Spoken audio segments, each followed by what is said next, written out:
Kadang menyembah Tuhan terasa mudah saat hidup berjalan mulus. Semua yang kita butuhkan ada, dari makanan, keluarga, teman, hingga kesehatan kita. Tapi coba pikirkan, bagaimana kalau hidup nggak seperti itu? Ketika segalanya terasa hilang dan Tuhan seakan menjauh banget dari kehidupan kita. Apakah kita masih bisa menyembah Tuhan dengan baik dalam kondisi seperti itu? Nah, di episode kali ini saya akan bahas tentang bagaimana caranya supaya kita tetap menyembah Tuhan bahkan di saat-saat tersulit dalam kehidupan kita.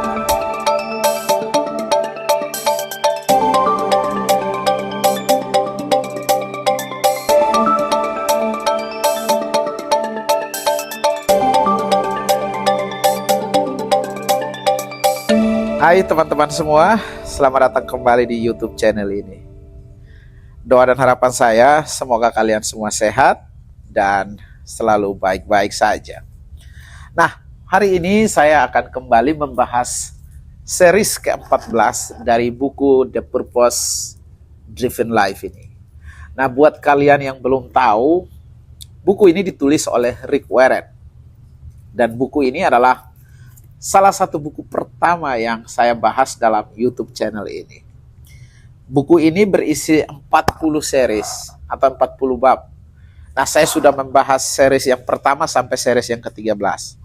Nah, sekarang atau hari ini saya akan bahas tentang series yang ke-14. Nah, di series ke-14 ini Rick Warren memperkenalkan satu istilah yang menurut saya sangat penting untuk kita pelajari bersama, yaitu The Dark Night of the Soul atau malam kelam jiwa. Nah, The Dark Night of the Soul ini adalah istilah yang dipopulerkan oleh seorang teolog di abad 16 yang bernama San Juan de la Cruz atau yang biasa disebut dengan istilah John of the Cross. Nah, The Dark Night of the Soul itu menggambarkan penderitaan spiritual yang dialami oleh seseorang sebelum akhirnya bisa menyatu dengan Tuhan. Nah, menurut John of the Cross, malam kelam jiwa atau The Dark Night of the Soul ini adalah masa kekeringan rohani dan keraguan seakan Tuhan itu menjauh dari kehidupan kita. Nah, di buku ini Rick Warren memakai istilah The Dark Night of the Soul ini untuk menjelaskan penyembahan dan hubungan kita yang sejati dengan Tuhan. Nah, di buku ini menurut Rick Warren bahwa tingkat penyembahan yang paling dalam adalah memuji Tuhan walaupun dalam keadaan sakit, bersyukur kepada Tuhan dalam pencobaan, dan tetap percaya kepada Tuhan ketika dicobai, berserah kepada Tuhan dalam penderitaan, dan juga tetap mengasihi Tuhan sekalipun Tuhan terasa sangat jauh. Nah, persahabatan yang sejati itu diuji oleh jarak dan kesunyian, baik itu karena perpisahan atau ketidakmampuan untuk berbicara. Nah, begitu juga dalam hubungan kita dengan Tuhan. Kita tidak selalu merasa dekat dengan Tuhan. Seperti yang dikatakan oleh Philip Yancey bahwa setiap hubungan pasti punya masa dekat dan masa jauh. Begitu juga dengan Tuhan. Meski seakrab apapun hubungan itu, pasti naik dan turun. Dan di saat seperti itulah penyembahan terasa sangat sulit. Jadi tingkat penyembahan yang paling dalam itu justru tercapai saat kita memuji Tuhan meski dalam sakit, berterima kasih kepadanya di tengah pencobaan, dan tetap percaya kepadanya meskipun Tuhan terasa sangat jauh. Nah, ketika kita merasa dipisahkan baik secara fisik maupun emosional, kita sebenarnya sedang diuji dalam hubungan kita dengan Tuhan. Nah, tentu ada tujuan di balik The Dark Night of the Soul ini. Tujuannya adalah Tuhan ingin mendewasakan hubungan kita dengan Tuhan. Tuhan akan mengujinya dengan apa yang tampaknya sebagai masa-masa perpisahan. Masa di mana seolah-olah Tuhan telah meninggalkan atau melupakan kita. Tuhan membiarkan kita melalui the dark night of the soul ini adalah supaya untuk mendewasakan iman kita. Dan meskipun kita merasa dia sangat jauh, sesungguhnya dia tidak pernah meninggalkan kita. Nah, Daud adalah salah satu contoh tokoh dalam Alkitab yang mengalami the dark night of the soul ini. Alkitab menulis, Daud mempunyai hubungan persahabatan yang paling akrab dengan Tuhan dibandingkan dengan orang lain. Dan Tuhan senang menyebut Daud sebagai orang yang berkenan di hatinya. Tetapi Daud juga sering mengeluh soal ketidakhadiran Tuhan. Daud berkata, "Mengapa engkau berdiri menjauh dari hidupku? Mengapa engkau bersembunyi ketika aku sangat membutuhkanmu? Mengapa engkau tetap jauh? Mengapa engkau tidak mempedulikan seruan aku? Mengapa engkau membuang aku?" Nah, tentu saja Tuhan tidak benar-benar meninggalkan Daud. Tuhan telah berjanji berulang kali bahwa Tuhan tidak akan meninggalkan dan melupakan Daud. Well, sebelum saya teruskan, coba perhatikan ini. Dengarkan hal ini. Memang benar bahwa Tuhan berjanji kalau ia tidak meninggalkan umatnya. Tetapi Tuhan juga tidak berjanji kita akan selalu merasakan kehadiran dia. Tuhan bahkan mengaku bahwa kadang-kadang ia menyembunyikan wajahnya dari kita. Ada saat-saat di mana Tuhan kelihatan tidak ada dalam kehidupan kita. Floyd McClellan menjelaskan hal ini. Anda bangun suatu pagi dan semua perasaan rohani Anda hilang. Anda berdoa tetapi tidak terjadi apa-apa. Anda mengusir roh jahat tetapi itu tidak mengubah apapun. Anda menjalani latihan rohani, meminta teman-teman berdoa untuk Anda. Anda mengakui setiap dosa yang dapat Anda ingat. Kemudian meminta maaf kepada semua orang yang Anda kenal. Anda kemudian berpuasa, tidak terjadi apa-apa dalam kehidupan Anda. Anda bertanya-tanya, berapa lama kegelapan rohani itu akan berlangsung? Berapa hari? Berapa minggu? Berapa bulan? Apakah itu akan berakhir? Rasanya doa-doa kita hanya membentur langit-langit. Nah, dalam keadaan putus asa, kita berseru, ada apa denganku? Apa yang terjadi dengan diriku? Nah, sebenarnya tidak ada yang salah dengan kita.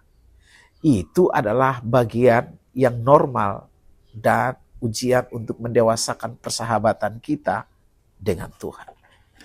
Menurut Rick Warren, setiap orang Kristen paling tidak mengalaminya setidaknya sekali dan biasanya beberapa kali dalam kehidupan. Itu memang menyakitkan dan tidak nyaman rasanya. Tetapi sangat penting untuk pertumbuhan iman kita. Coba dengarkan ini teman-teman semua. Kadang saat Tuhan terasa jauh, kita berpikir dia marah atau sedang menghukum kita karena dosa. Memang dosa bisa memisahkan kita dari kedekatan kita dengan Tuhan. Kita bisa mendukakan rohnya lewat ketidaktaatan, konflik, kesibukan, persahabatan dengan dunia, dan berbagai dosa lainnya. Tetapi seringkali perasaan ditinggalkan atau terasingkan dari Tuhan bukan karena dosa. Itu adalah ujian iman yang harus kita semua hadapi. Apakah kita tetap mencintai, percaya, taat, dan menyembah Tuhan meski tak merasakan lagi kehadirannya atau melihat bukti nyata dalam kehidupan kita. Kesalahan yang sering dilakukan oleh sebagian orang adalah mencari pengalaman, bukan mencari pribadi Tuhan. Mereka mencari perasaan, dan ketika itu datang, mereka kira itu sudah menyembah Tuhan. Padahal Tuhan sering sengaja menghilangkan perasaan-perasaan itu supaya kita nggak bergantung kepada perasaan-perasaan. Mencari perasaan, bahkan perasaan dekat dengan Kristus, bukan berarti kita sedang menyembah Tuhan. Nah, jika Anda adalah orang baru percaya, Tuhan sering memberikan emosi yang memperkuat iman Anda dan menjawab doa-doa Anda yang belum dewasa, agar Anda tahu bahwa Tuhan benar ada. Tetapi bagi Anda yang bertumbuh, Tuhan akan menyapi Anda dari perasaan dan ketergantungan itu dari hidup Anda. Situasi yang akan paling mencobai iman kita adalah saat-saat ketika hidup terasa berantakan dan Tuhan kita tidak temukan dimanapun. Itu terjadi kepada Ayub. Dalam suatu hari, Ayub kehilangan segalanya, keluarganya, bisnisnya, kesehatannya, dan segala yang dimiliki. Dan yang paling membuat kecil hati adalah dalam 37 pasal dalam kitab Ayub, Tuhan tidak berkata apapun terhadap Ayub. Pertanyaannya sekarang adalah, bagaimana kita memuji Tuhan ketika hidup terasa gelap dan Tuhan seakan diam saja? Bagaimana kita tetap terhubung dengan Tuhan saat krisis datang dan tak ada komunikasi yang jelas?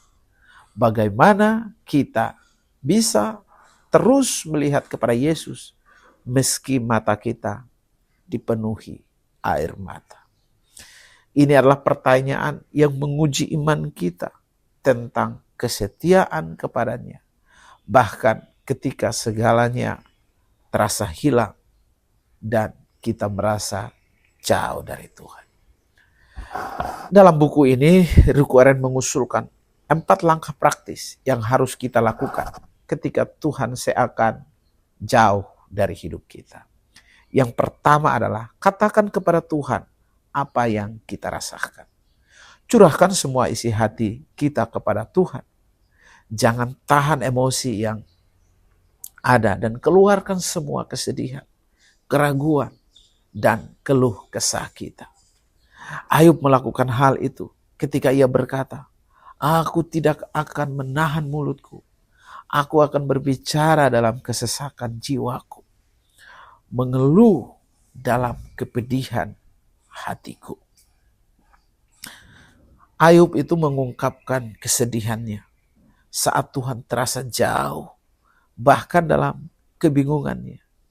Ia tahu Tuhan bisa menangani segala keraguan, kemarahan, ketakutan, dan perasaannya. Hai teman-teman semua, mengakui kekecewaan kepada Tuhan justru adalah sebuah pernyataan iman. Percaya kepada Tuhan meski kita merasa putus asa. Nah, ini yang Daud rasakan ketika ia menulis, "Aku percaya meskipun aku berkata aku ini sangat tertindas." Kedengarannya seperti kontradiksi. Percaya kepada Tuhan tetapi merasa tertekan. Nah, namun keterus-terangan Daud justru menunjukkan iman yang dalam. Pertama, Daud percaya kepada Tuhan. Yang kedua, Daud percaya bahwa Tuhan mendengar doanya. Dan yang ketiga, Daud yakin bahwa Tuhan tetap mencintai dirinya meskipun ia merasakan semua itu. Sekarang langkah praktis yang kedua adalah pusatkan perhatian pada siapa Tuhan sebenarnya. Sifatnya tidak pernah berubah. Apapun situasi dan perasaan Anda teman-teman, pegang teguh sifat Tuhan yang tidak pernah berubah. Ingatkan diri Anda tentang kebenaran kekal tentang Tuhan, bahwa Dia baik, Dia mencintai kita, Dia menemani kita, Dia tahu yang kita hadapi, Dia peduli dan Dia punya rencana yang baik untuk kehidupan kita.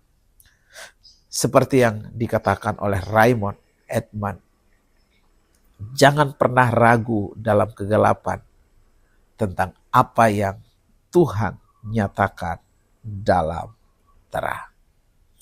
Well, ketika hidup Ayub hancur dan Tuhan diam, Ayub tetap menemukan alasan untuk memuji Tuhan. Ayub berkata bahwa Tuhan itu baik dan penuh kasih, bahwa Tuhan itu maha kuasa, bahwa Tuhan mengetahui setiap rincian dari kehidupan Ayub, bahwa Tuhan memegang kendali, bahwa Tuhan punya rencana untuk kehidupan Ayub, bahwa Tuhan akan menyelamatkan Ayub. Sekarang langkah yang ketiga adalah percaya bahwa Tuhan menepati janjinya. Di tengah kekeringan rohani, bersandarlah pada janji Tuhan, bukan pada emosi, dan pahamilah bahwa Tuhan sedang membawa Anda menuju kedewasaan yang lebih dalam. Persahabatan yang dibangun hanya di atas emosi itu dangkal. Jadi jangan bingung atau putus asa karena masalah. Keadaan tidak akan pernah bisa mengubah karakter Tuhan. Anugerahnya tetap berlaku. Dia masih berpihak kepada Anda, meskipun Anda tidak merasakan kehadirannya dalam kehidupan Anda. Tanda-tanda atau situasi yang meneguhkan Ayub tetap berpegang pada firman Tuhan. Dia berkata, perintah dari bibirnya tidak kulanggar, dalam sanubariku kusimpan ucapan mulutnya. Kepercayaan Ayub pada firman Tuhan membuatnya tetap setia, meski segalanya tidak masuk di akal. Imannya tetap kuat, bahkan di tengah penderitaan. Tuhan mungkin membunuh aku, tetapi aku tetap akan percaya kepadanya. Well, jika kita merasa ditinggalkan, teruslah percaya kepada Tuhan, walaupun perasaan kita kacau. Di saat seperti itu, kita sedang menyembah Tuhan dengan cara yang paling dalam. Sekarang yang keempat, langkah praktis yang keempat adalah ingat apa yang telah Tuhan lakukan untuk Anda. Teman-teman, ingatlah selalu apa yang telah Tuhan lakukan untuk kita. Jika Tuhan tidak melakukan hal lain lagi, Dia tetap layak menerima pujian kita seumur hidup kita, karena apa yang Yesus lakukan bagi kita di kayu salib. Anak Allah telah mati untuk kita. Itu adalah alasan paling besar dan paling tepat untuk kita mau datang menyembah kepadanya. Sayangnya kita seringkali lupa akan rincian penderitaan dan pengorbanan yang telah Tuhan lakukan untuk kehidupan kita. Keterbiasaan seringkali menumbuhkan rasa terlupakan. Bahkan sebelum penyaliban, Yesus ditelanjangi, dipukuli hingga tak dikenali, dicambuk, dicemooh, dimahkotai duri dan diludahi. Dia dilecehkan dan dihina oleh orang-orang yang tidak berperasaan. Dia dipermalukan lebih rendah dari binatang. Kemudian dalam kondisi hampir pingsan karena kehabisan darah, dia dipaksa memikul salib naik ke bukit, dipakukan di salib dan dibiarkan mati perlahan-lahan dalam siksaan. Sementara itu darahnya mengalir keluar. Para pengejek menunggu, menertawakan penderitaannya dan menentang klaimnya sebagai Tuhan. Ketika Yesus menanggung semua dosa manusia, dia berteriak dalam keputusasaan, Allahku, Allahku, mengapa engkau meninggalkan aku? Hei, Yesus bisa saja menyelamatkan dirinya sendiri. Tetapi jika itu terjadi, dia tidak bisa menyelamatkan kita. Kata-kata tidak cukup untuk menjelaskan kegelapan saat itu. Mengapa Tuhan membiarkan dan sadar dengan penganiayaan yang begitu jahat dan mengerikan itu. Karena itu adalah cara agar Anda dan saya bisa dibebaskan dari kekekalan dalam neraka dan menerima kemuliaannya selama-lamanya. Alkitab berkata, dia yang tidak mengenal dosa telah dibuatnya menjadi dosa karena kita, supaya dalam dia kita dibenarkan oleh Allah.